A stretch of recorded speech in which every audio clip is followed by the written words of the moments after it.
Biglang vlog na naman si Mami A. Tayo po ay tatakot sa kanyang jowa at hindi niya alam na ako iaalis. Ako po ay pupunta sa simbahan at kinukuha pa tayong artista. Charot, artista lang. Bida-bida po tayo sa isang short film. Ayan, abangan niyo po yan. So, kung gusto niyo pong mapanood po ang buong aking video ng buong buo, i-subscribe niyo na po si Mami A and turn the notification bell para lagi po kayong update sa lahat ng ilalabas kong bagong video. Ayan, abangan nyo ang aking pagbida-bida sa isang short film. See you later!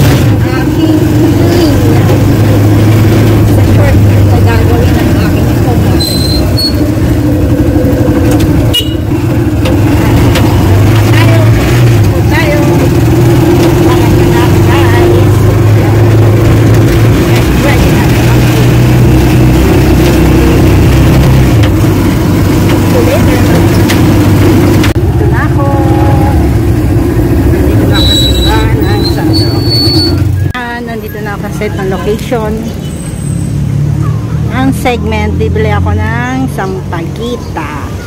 Yun ang magiging linya ni Mami A, yung aking director. Yung bibiling ko sampagita. Yung aking mahal na director. Dito ko. Yan. I-vlogger rin tayo dito eh. Yun. Yan yung aking mga malulupit na cameraman. Start na tayo ng shooting. Alam nyo ba? Isa ako sa mga artista. Charot. Ayan. Kukuha na sila ng panorin. Ayan na. Ayan na yung batang Archie. Mama? Ayan sila. Mamaya pupunta na ako dun sa loob. Kasi isa ako sa mga artista. Charot. Bibili ako ng kandila. Tapos bibili ako ng sampagita. Ano kanyang sampagita? Mami A rumakit pa. Nag-shooting pa. Abangan nyo later.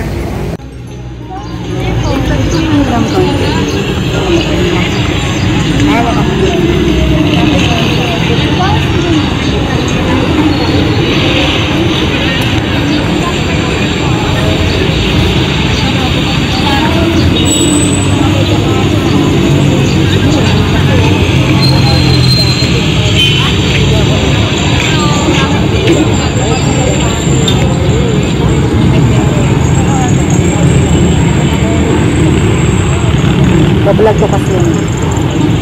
Nag-vlog ako.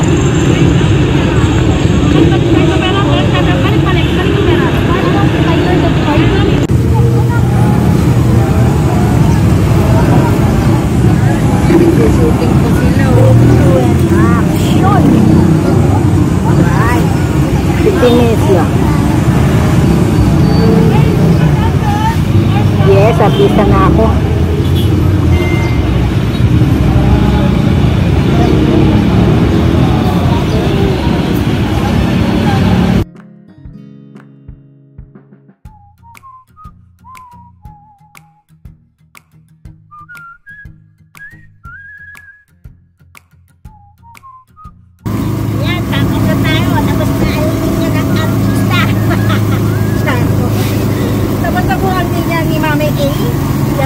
So, nakita nyo na kung ano yung aking video niya. Tayo tukuwi na. Kasi baka warlahin na tayo ng aking jower. Dahil kumakasal si Mami A. Hindi siya nagpaalam na may shooting. Sige. Hindi ko na ako guys. See you later na ulit. At yun nga. Tapos na ang ating pag-e-extra today. Napanood nyo naman siguro kung anong kaganapang nangyari sa loob ng simbahan. So, di ba? Si Mami ay naging isang artista. Charot. So, yun nga po. Sana nagustuhan niyo yung aking biglaang vlog for today. at natuwa naman kayo sa aking mga pinagagawa. Kaya sa mga hindi pa po nagsasubscribe dyan kay Mami A, muli po ay paki-subscribe na po ako at turn on notification bell para lagi kayong update sa lahat ng aking bagong video. And this is Mami A, and bye!